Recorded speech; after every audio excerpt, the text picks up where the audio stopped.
Zuko, at the start of Avatar: The Last Airbender, is a lonely, banished prince who blames himself for his banishment and wants nothing more than to reverse that banishment by capturing the Avatar, and thus regaining his place as the Crown Prince, the heir to the Fire Nation throne. Zuko, at the end of Avatar: The Last Airbender, is a mature and confident person who has realized that the values he despised himself for not embodying are corrupt and imperialist.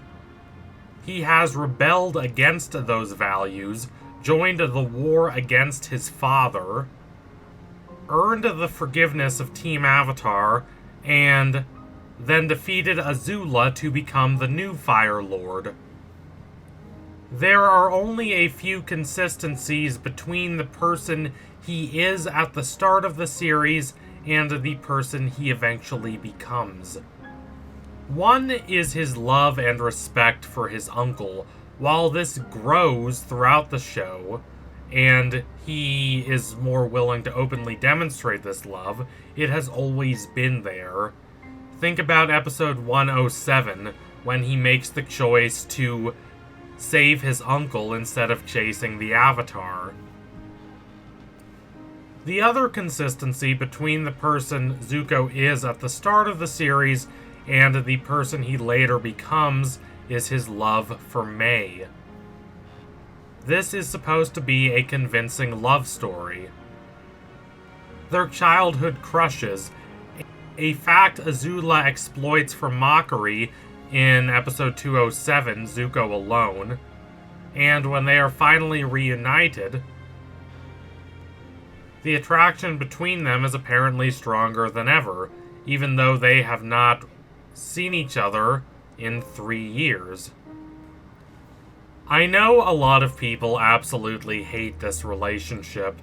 When I took a poll of my subscribers to see which of 5 different Avatar pairings they liked the best, Maiko, or Mai and Zuko, came in dead last. And it was not close. Zutara came in first, not surprising considering it's a pairing I have made quite a few videos about, but every pairing had at least 10%, aside from Maiko, which had only 5%. Now, I understand why. There is little open affection between them, and they don't really understand each other.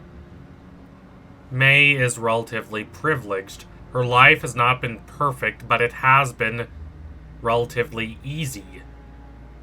She joins Azula in her quest to capture Zuko and Aang, not because she was forced into it, or because she's committed to it, or for any real substantial reason, but rather because of her own boredom and ennui.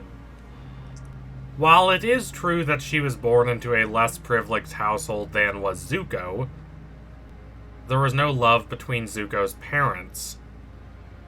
His sister adored tormenting him, and his life changed forever and for the worse when his mother had to leave, having poisoned firelord Azulon, Ozai's father, in order to save Zuko's life.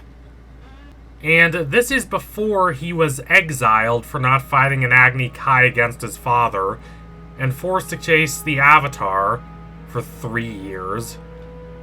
Then, after all the humiliations he suffers in Season 1, he doesn't have a ship anymore, and he has to trudge through on foot and on the back of ostrich horses through the war-torn lands of the Earth Kingdom, where he sees with his own eyes the devastation the Fire Nation has caused in the name of its so-called just war.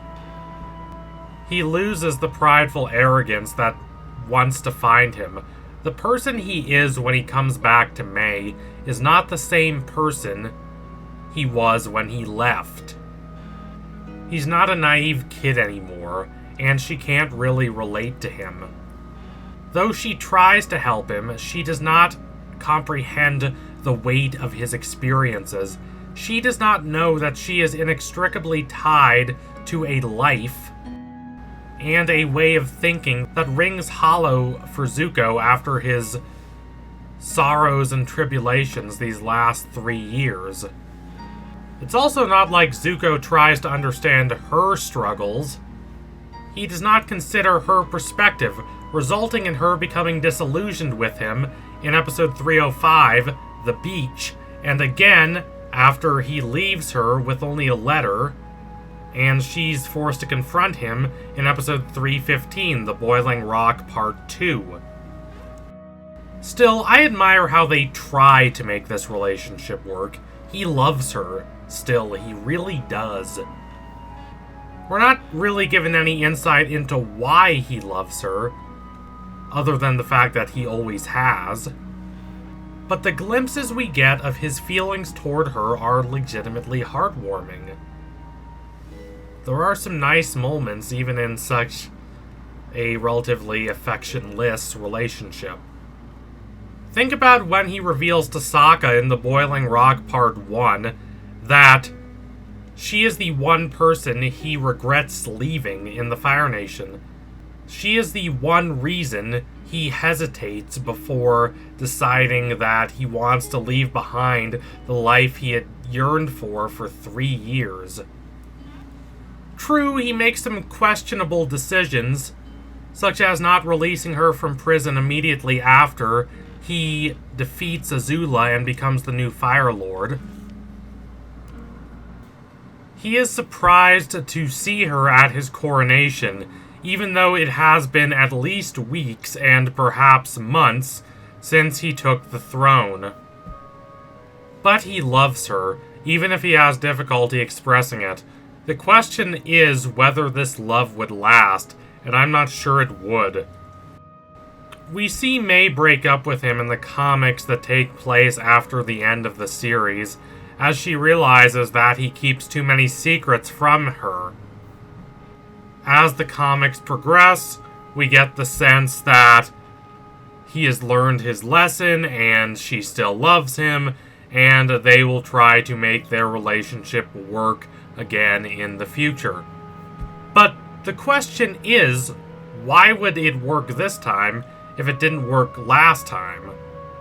Sure, Zuko can say whatever he wants, but the truth is that there is a gap of understanding between them.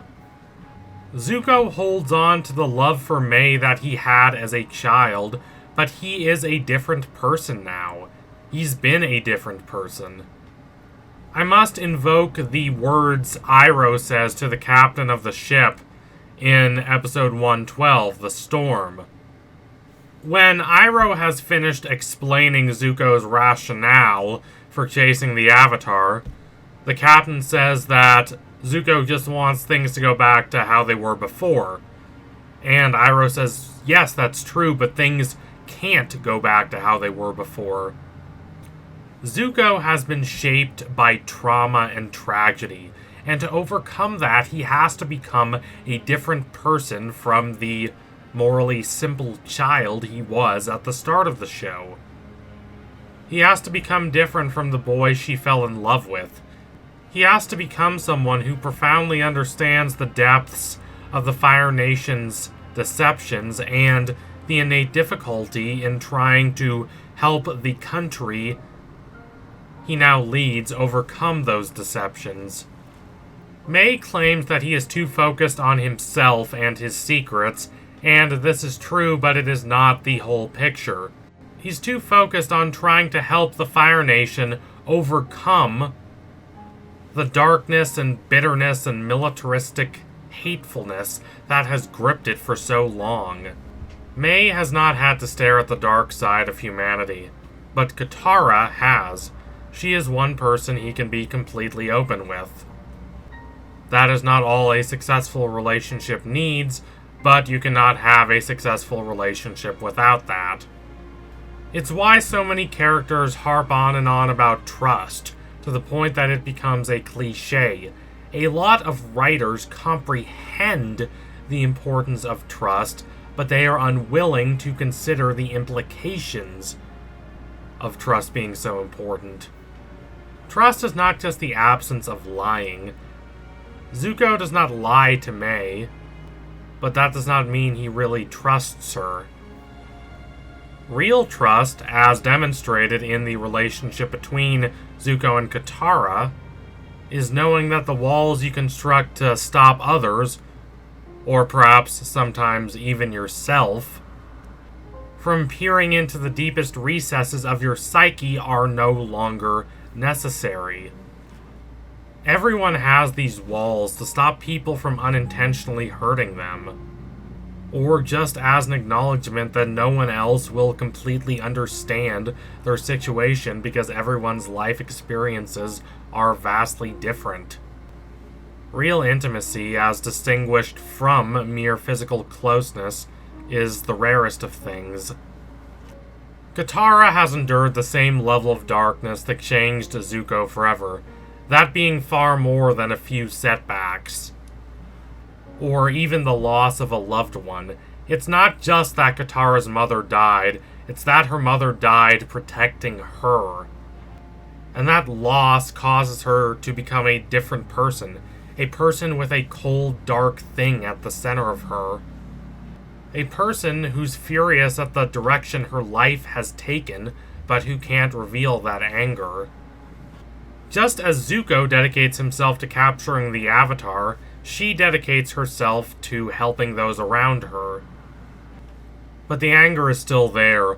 Only as the series progresses are they able to transcend that anger, not by ignoring it, but by finding the freedom to explore themselves and knowing that they have others that they can really depend upon.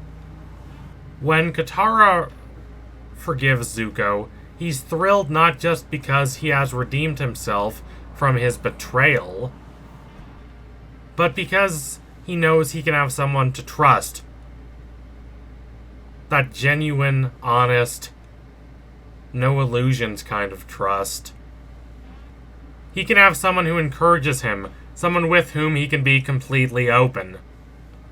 She will not judge him. Her struggles are not so different from his.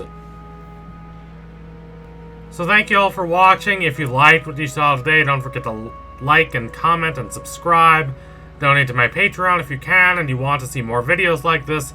Keep watching Avatar: The Last Airbender. It is a thrilling, empathetic, truly compassionate show that really peers into the hearts and souls of these characters and doesn't take the easy way out. It shows you the truth about them. The character portraits it creates are so vivid that it's not hard to imagine where these characters might be later in life, and that's a truly fascinating thing to contemplate. Anyway, tune in soon for my next analysis. It will be coming soon. Thank you all again. Adios, comrades.